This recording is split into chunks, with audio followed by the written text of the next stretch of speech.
d'abord, ce e-learning des rivières et des villes, il a été conçu par Hervé Piguet et H2O Lyon. Et il a eu différents partenaires en soutien, donc l'ENS de Lyon, le LabEx Simu et également la chaire Eau pour tous. Donc pour commencer, déjà, qu'est-ce qu'un e-learning? Donc un e-learning, c'est une formation 100% en ligne et qui va permettre aux apprenants, donc à distance, et qui va permettre aux apprenants d'être un peu flexibles sur leur rythme de travail et d'apprendre à leur rythme. Ce e-learning des rivières et des villes, il a été conçu pour comprendre la pression de l'urbanisation sur les rivières, ses conséquences et promouvoir des solutions réparatoires ou alternatives pour des villes résilientes. La première session, elle va être lancée le 22 avril 2025. Donc, ça va être une session en français et s'en suivra ensuite des sessions en anglais et également en espagnol. Donc, à qui est destiné ce e-learning? Donc, ça va être des étudiants, des doctorants, des enseignants-chercheurs également, des praticiens, praticiennes et aussi toute personne intéressée finalement par les sciences de l'eau. Je rappelle également que l'inscription est gratuite parce qu'il y a des e-learning qui sont payants. Donc là, cette fois, c'est gratuit. Au niveau du contenu, donc on va avoir 5 semaines de cours qui vont contenir chacune 5 vidéos d'environ 6 minutes.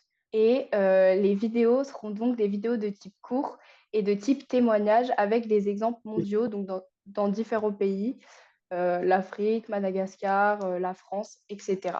Et donc tout ce contenu e-learning, il a été réalisé par des enseignants-chercheurs. Je laisse maintenant la parole à Hervé Pieguet pour qu'il nous introduise un peu plus le contexte et les enjeux de ce e-learning. Bien, merci Alissa, bonjour à toutes et tous. Alors effectivement, on a initié ce e-learning avec plusieurs partenaires, hein, notamment le LabEx Simu, à côté de l'EURH2O, la chaire Eau pour tous de Montpellier et l'IRD. Et on veut que ce travail soit évidemment interdisciplinaire et international, et on aura 24 conférenciers qui vont nous accompagner. Ce matin, on a également parmi les intervenants Emmanuel Mignot. Il y a également Ghislain Lipémé qui interviendra également. Je crois que Flavie va se connecter pour ce lancement. Donc, en fait, ce e-learning, on l'a proposé parce qu'on est dans un contexte de transformation urbaine relativement rapide. On sait que ces transformations urbaines sont à l'origine d'enjeux importants, de défis environnementaux. Donc, il y en a de multiples et notamment, il y en a autour des rivières, d'où ce sujet, en fait, des villes et des rivières, avoir une réflexion autour de ces questions-là, mais également, non seulement travailler sur les constats, mais également travailler sur les solutions. Donc, il y a une importance socio-économique et écologique des rivières pour les habitants des villes. Il y a toute une série de défis qui sont associés à ces transformations urbaines, notamment la question de la ressource en eau, hein, que ce soit en quantité ou en qualité, la question des risques, notamment la question des risques inondations, la question des pollutions, et tout ça pose la question de la résilience, en quelque sorte, de nos villes. Donc, autour de la gestion des rivières, on a des enjeux sociétaux majeurs, notamment en lien avec la mutation urbaine, la mutation des territoires, mais également exacerbés par les enjeux associés au changement climatique. Donc, on a prévu 5 semaines pour vous donner un petit peu l'idée du cadrage. Donc, une première semaine qui est introductive où on va définir les termes du sujet. Puis après, on va s'intéresser à la ressource en eau, en quantité, en qualité, autour de la satisfaction des besoins primaires, les enjeux de santé associés au cours d'eau et à l'eau au sens large, la question des risques fluviaux, et puis on finira, hein, j'ai parlé tout à l'heure de résilience, sur les enjeux également associés à la qualité du cadre de vie. Donc, durant ces 5 semaines, il va y avoir cet e-learning a été conçu avec des objectifs pédagogiques donc pour permettre aux apprenants de valider des compétences. Donc, pour la première semaine, ça va être de comprendre les caractéristiques d'une rivière, d'identifier les ressources du corridor fluvial et de définir l'urbanisation et évaluer ses pressions sur le système fluvial. En deuxième semaine, les apprenants seront capables d'analyser l'impact de l'urbanisation sur les rivières et les ressources alimentaires pour garantir la satisfaction des besoins vitaux. La troisième semaine va permettre de comprendre les risques sanitaires issus des interactions ville, haute surface entre les processus hydrologiques, biologiques et sociaux. La quatrième semaine permettra d'identifier les risques pour les citoyens, les infrastructures et les ouvrages liés au débordement et cours d'eau et à l'exploitation des sédiments en zone urbaine. Et la dernière semaine va permettre de mieux appréhender les interactions entre la qualité des rivières et le cadre de vie urbain en tenant compte de différentes dimensions, donc qu'elles soient socioculturelles, juridiques, biophysiques ou encore politiques. Et enfin, l'objectif vraiment transversal à toutes ces semaines, ça va être de pouvoir proposer des solutions innovantes pour une gestion durable de l'eau et des villes résilientes. Au niveau du contenu, donc comme je l'ai dit, ça sera des vidéos de cours principalement. On va vous montrer un petit extrait de ce à quoi ça pourrait ressembler.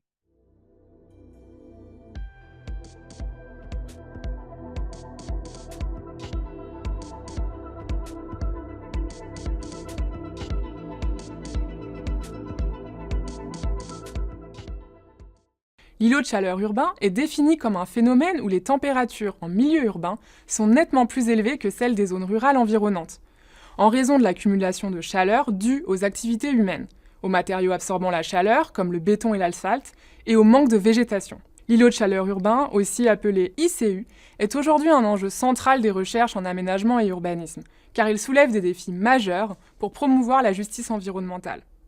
Atténuer l'ICU est essentiel, non seulement pour garantir que la ville reste confortable et vivable, mais aussi pour assurer une répartition équitable des ressources et des bénéfices environnementaux entre tous les habitants. Vous aurez également dans ces semaines des témoignages internationaux, donc comme j'ai dit précédemment, de différents pays, donc par exemple Madagascar, l'Afrique, la France, la Belgique, etc. Pour évaluer vos progrès, il y aura des quiz de fin de semaine, donc à chaque fin de semaine, et à peu près 5 questions.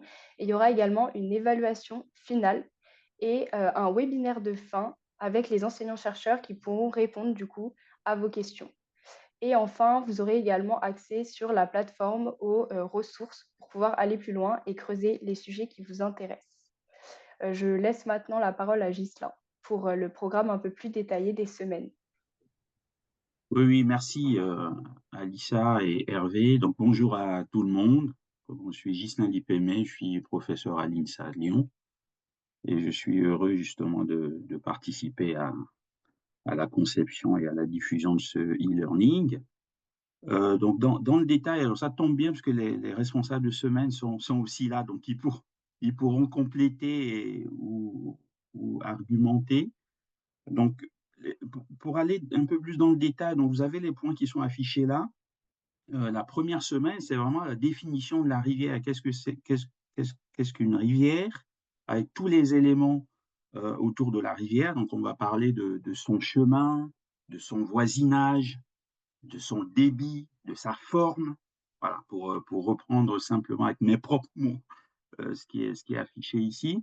Et puis, Hervé avait déjà parlé des pressions, justement, sur la rivière liée à l'urbanisation, qui est ce processus qui va entraîner l'augmentation de la population, qui va entraîner l'artificialisation des sols, qui va modifier complètement les chemins naturels de l'eau et les rendre, comment dire, artificiels, donc bétonnés, plus rapides, avec un ruissellement important, apport de pollution, pression sur les habitats aquatiques.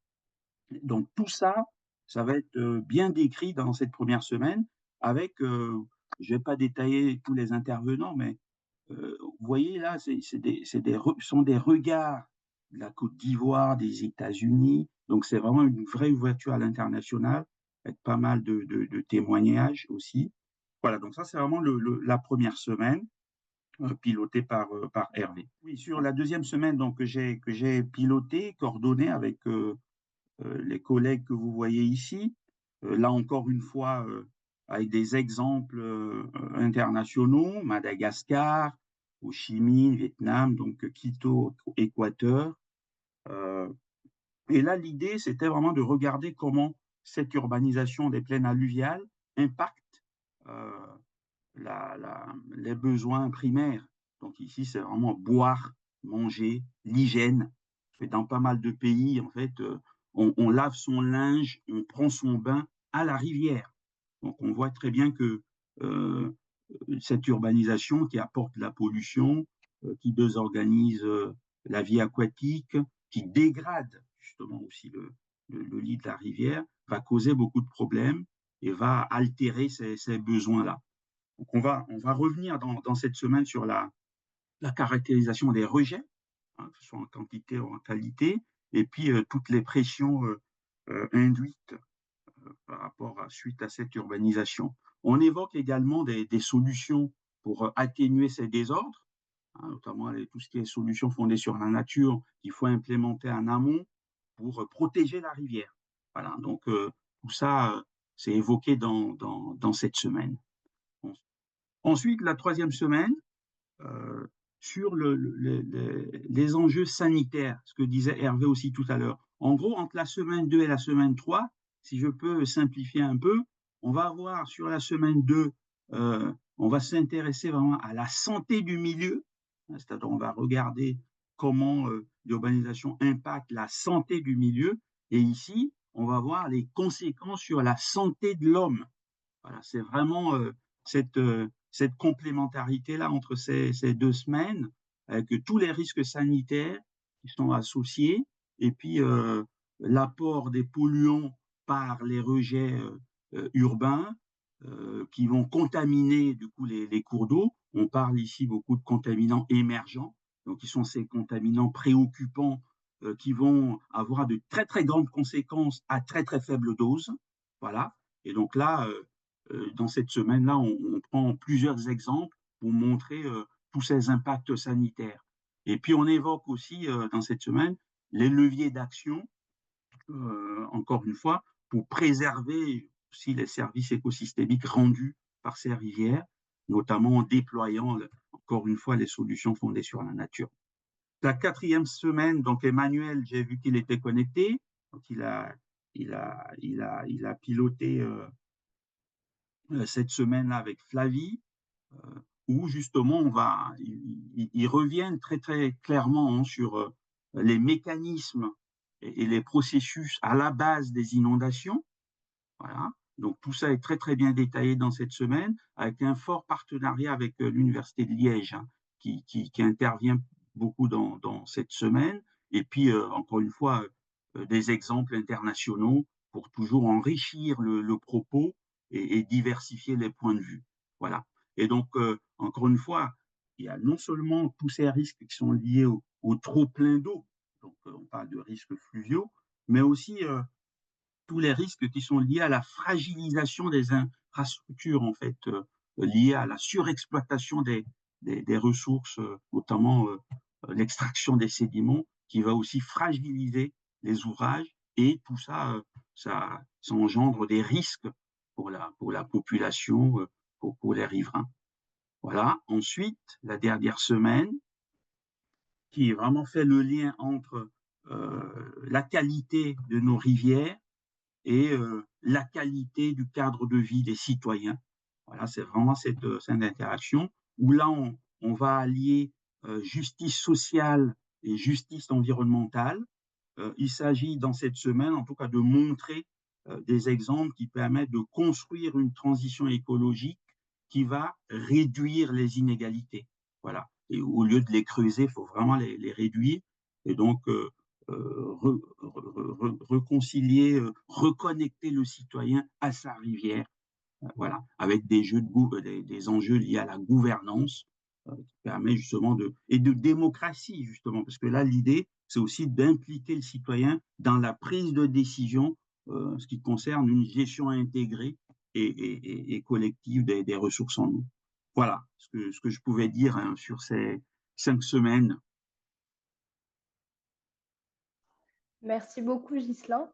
Maintenant, je vais vous parler un peu du côté technique, donc où va être diffusé ce e-learning.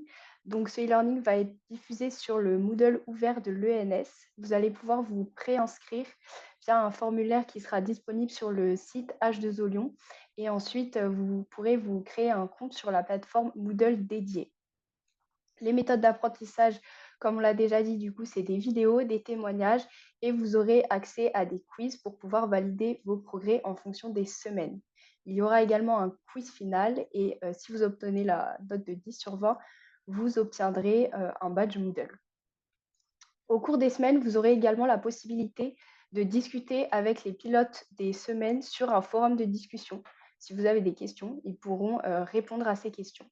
Et enfin, pour les enseignants-chercheurs et les professionnels, vous aurez la possibilité d'intégrer le e-learning dans vos formations académiques ou professionnelles. Peut-être qu'en attendant des questions, on peut peut-être passer la parole si Emmanuel est encore là. Je Oui, peux parler de ma semaine, tout à fait. Donc, on m'avait demandé à Flavie et à moi-même de parler des risques pour l'habitant d'avoir une rivière en ville. En fait, ce qu'il faut se dire, c'est que ce e-learning, il est très basé sur la rivière. Et lorsqu'une rivière arrive en ville, est-ce que les risques pour les habitants autour diffèrent de lorsque la rivière est en zone rurale, où il y a aussi des habitants à proximité? Et en fait, la particularité de la rivière, lorsqu'elle arrive en ville, c'est qu'elle va être rétrécie, parce que l'homme a voulu s'établir à proximité. On va avoir de nombreux obstacles, type beaucoup de ponts, parce que dans les villes, il y a beaucoup de ponts. Il va y avoir aussi une gestion particulière des gravières, donc des prises de sédiments. Et on va aussi avoir une vulnérabilité exacerbée car on a des industries, des centres de décision, des hôpitaux, des écoles, des habitants, etc. Et donc, on va réfléchir, on va montrer en quoi le risque pour l'habitant en zone urbaine est exacerbé par rapport au risque de l'habitant pour l'habitant en zone rurale. Et donc, on va discuter de débordement, on va discuter de stabilité des ouvrages et on va présenter le type d'écoulements qui ont lieu lorsque la rivière déborde et le type de risque pour les habitants. Voilà. merci Emmanuel. On a deux questions.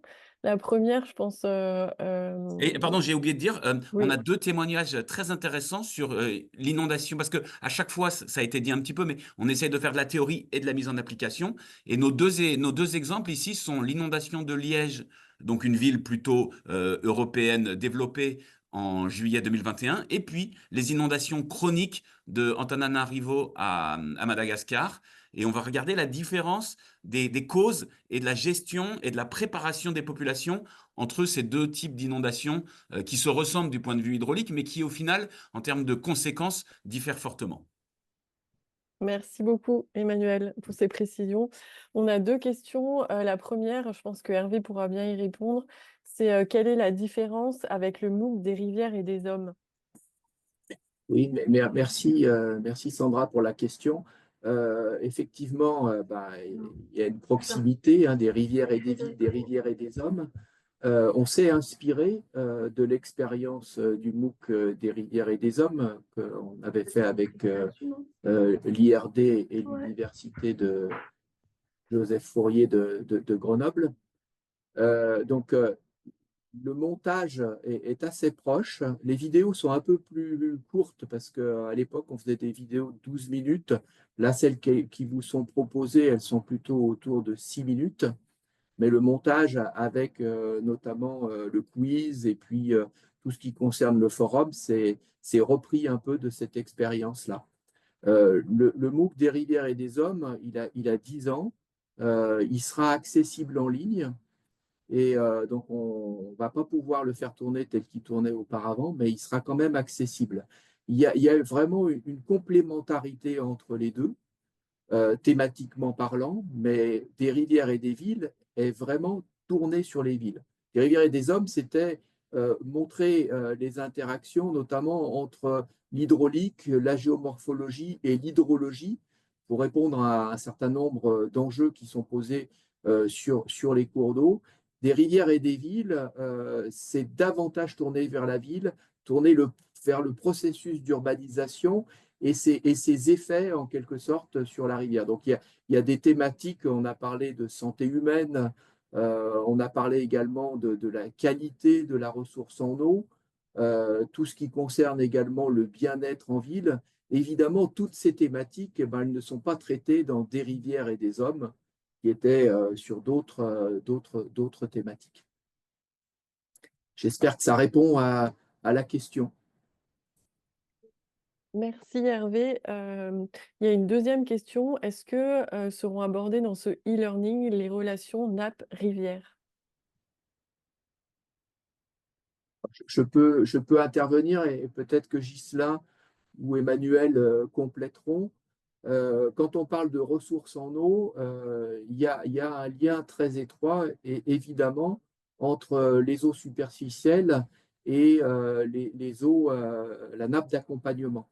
Et donc ces questions-là, elles sont notamment traitées dans le cadre de la première semaine, hein. Quand on parle du corridor fluvial, on aborde vraiment les différents compartiments pour montrer que si on intervient sur la nappe ou on intervient sur la rivière, ben, ça a des effets en quelque sorte sur l'autre compartiment.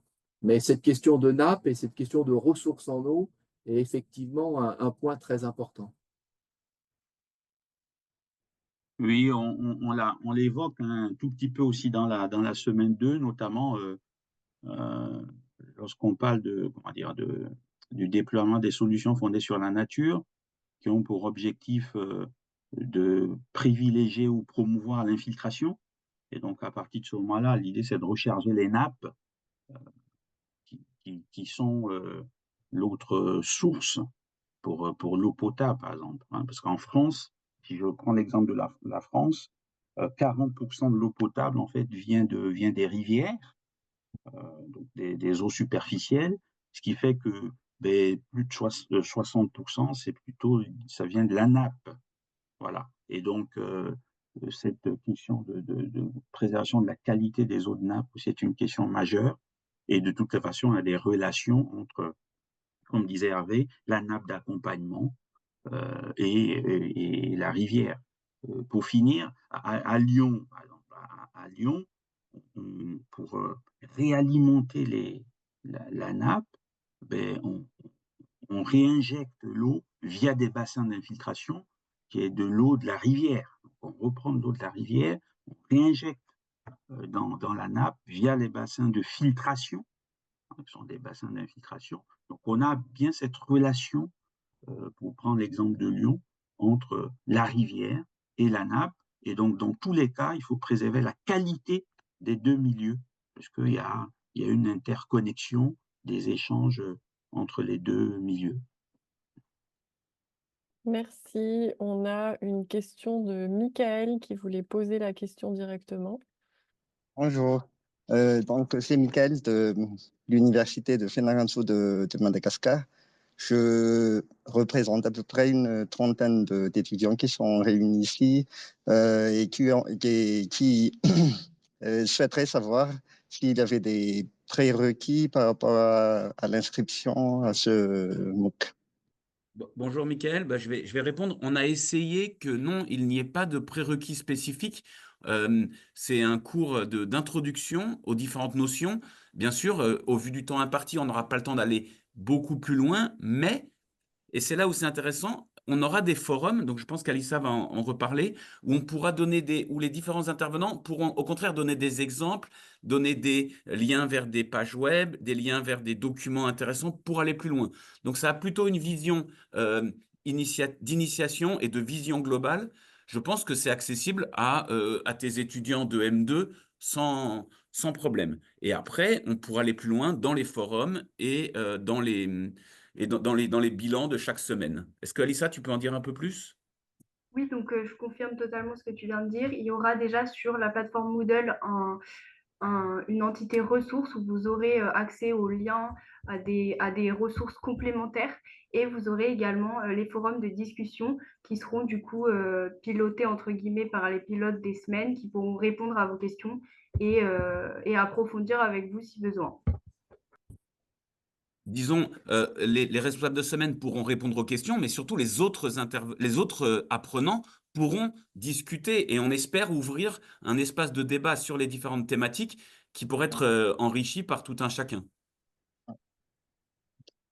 Et même surtout, quand on regarde la construction justement du e-learning, on voit bien que dès le départ, il y a tous les rappels, les définitions qui sont données, puis progressivement, on rentre dans les détails, les conséquences de cette urbanisation. Et à chaque fois, même au sein des semaines, c'est vraiment fait de telle sorte qu'on puisse rentrer soit par un témoignage, soit par une caractérisation pour définir les concepts.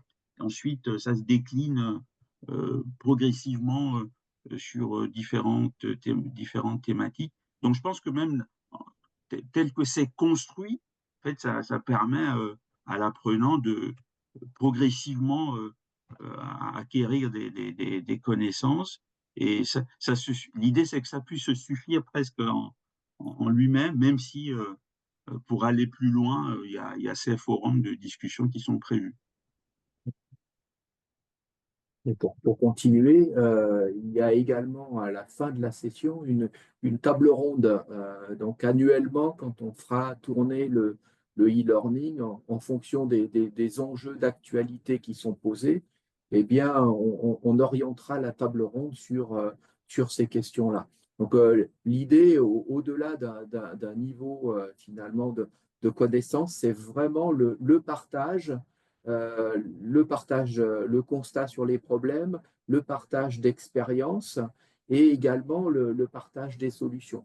C'est pour ça que le forum, la table ronde, dans le forum, la possibilité qu'ont les apprenants d'échanger entre eux, d'échanger avec l'équipe pédagogique, c'est vraiment l'objectif. C'est aussi pour ça qu'on a beaucoup d'intervenants, hein, il y a 24 intervenants internationaux.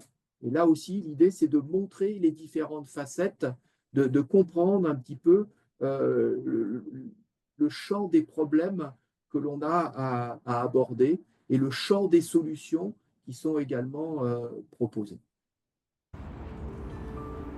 La dégradation des rivières est un enjeu pour toutes et tous à l'heure du changement climatique.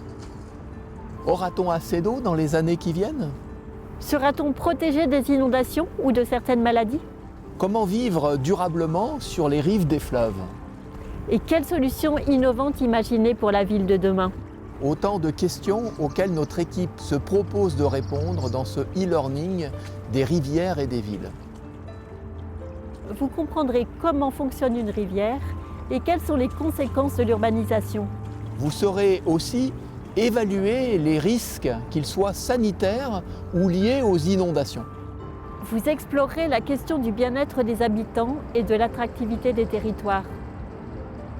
Nous vous proposons 5 semaines thématiques avec de courtes vidéos, un forum de discussion et des quiz. Vous êtes étudiant, vous gérez des rivières ou des territoires urbains, vous êtes simplement intéressé par ces questions, inscrivez-vous.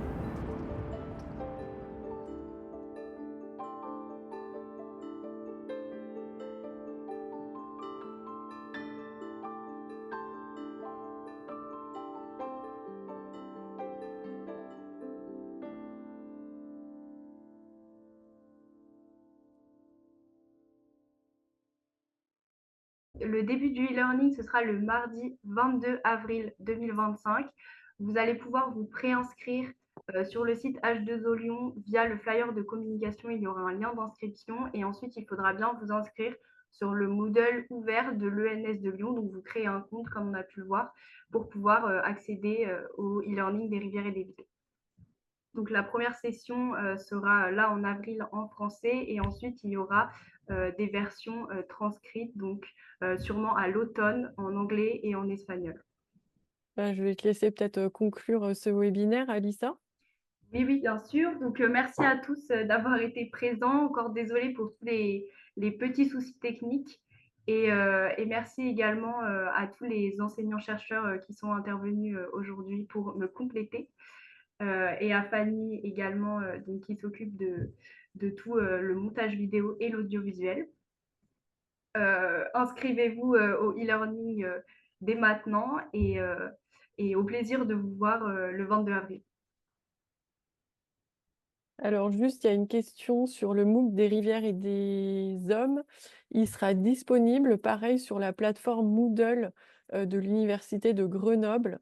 Alors, je ne sais pas si c'est encore le cas, mais comme on va faire un lien entre les deux MOOC, on va, voilà, on va informer les gens qui s'intéressent au MOOC des rivières et des villes, également de la disponibilité, ce MOOC des rivières et des hommes sur la plateforme de Grenoble. Et je vais laisser du coup Hervé Piéguet et Ghislain conclure. Oui, écoute, sur le MOOC, faut bien s'entendre, les vidéos seront, le MOOC des rivières et des hommes, les vidéos seront accessibles, mais il n'y aura plus le travail associé au forum tel qu'on le connaissait auparavant. Mais on s'efforcera de faire le lien entre les deux. Donc maintenant, effectivement, des rivières et des villes va démarrer d'une certaine façon dans la continuité. Et on vous attend nombreux, toutes et tous, pour venir participer au forum, échanger, dialoguer, faire émerger également les solutions qui vous semblent pertinentes et peut-être que les uns et les autres, ici ou là, pourront expérimenter en quelque sorte ces solutions. Donc je pense qu'en termes opérationnels, en termes d'action collective, d'intelligence collective, peut-être que ce MOOC va permettre d'avancer dans différentes villes. Donc j'espère également que tous les éléments d'apprentissage seront pertinents, constructifs pour les uns et les autres. Ghislain, Oui, non, mais si tu es encore là, Emmanuel aussi peut venir nous accompagner. Oui, mais en tout cas, merci à tout le monde pour votre participation ce matin, et puis à toute l'équipe qui a monté ce cours en ligne. C'est vraiment chouette. Et moi, ce que je voudrais rajouter, c'est que, en fait, il y a une telle richesse en termes d'exemples au niveau international que, sincèrement, je pense que voilà, chacun peut trouver son compte, quoi, en termes. Alors, il n'y aura pas forcément un exemple similaire strictement par rapport à ce que vous vivez, mais en fait, comme disait Emmanuel, le contexte malgache, ça peut se retrouver aussi au Gabon, ou le contexte ivoirien, on va le retrouver au Congo, et puis au Chine, on voyait tout à l'heure la carte des États-Unis, voilà. Cette diversité d'exemples avec l'esquisse des solutions, et rien que un certain nombre comment dire, de chiffres, de contextes, ça va parler à beaucoup de monde, et c'est vraiment très, très enrichissant. Je pense que ce volet-là, exemple, mise en œuvre, ça va être intéressant pour tout le monde. Donc, n'hésitez pas à parler de ce cours autour de vous. Voilà, nous, on veut voir plein de monde et discuter avec plein de monde. Voilà. Pour aller dans le sens de Ghislain, c'est même vos exemples en disant, tiens, moi, je me retrouve, mais ça, c'est différent chez moi. Et si chacun peut donner des exemples de la diversité, parce que c'est la même eau, c'est les villes, elles diffèrent, mais au final, une rivière qui traverse une ville, il y a des similitudes, il y a des différences, et on va enrichir parce qu'on ne connaît pas tout. Et je suis sûr qu'il y a des exemples à travers le monde, et le plus vous pourrez donner de témoignages, et le plus ça enrichira pour tout un chacun. Donc nous, on essaye de donner une base, mais moi, j'ai une grande confiance dans le forum, qu'on va pouvoir aller beaucoup plus loin en discutant des spécificités, des événements et des cas particuliers de chaque lieu témoigné. Donc je vous invite vraiment à participer en tant qu'acteur, enfin, à bien écouter et après à discuter en tant qu'acteur. Tout dans la bienveillance, bien entendu. On n'a pas la vocation d'avoir tout dit, et on a autant à apprendre que vous via le forum. Vous voyez que l'équipe est passionnée. On a travaillé avec tous nos collègues étrangers. C'est vrai que pour la préparation de ce travail, ça a pris beaucoup de temps. Il y a eu aussi beaucoup d'échanges. Et comme le disait Emmanuel, on donne à voir un certain nombre de choses, mais c'est véritablement pour ouvrir les discussions et comprendre en fait toute la gamme de problèmes et toute la gamme de solutions qu'on peut envisager. Donc, échanger, apprendre, mais également converger vers différents types de solutions. Certaines sont mises en œuvre ici, peut-être qu'elles peuvent être applicables sur d'autres secteurs, peut-être que des solutions peuvent être adaptées également, retravaillées pour qu'elles soient applicables. Donc l'idée du partage, c'est vraiment l'esprit en quelque sorte de ce MOOC et on essayera de vous faire partager la passion que l'on a également à transmettre ces idées.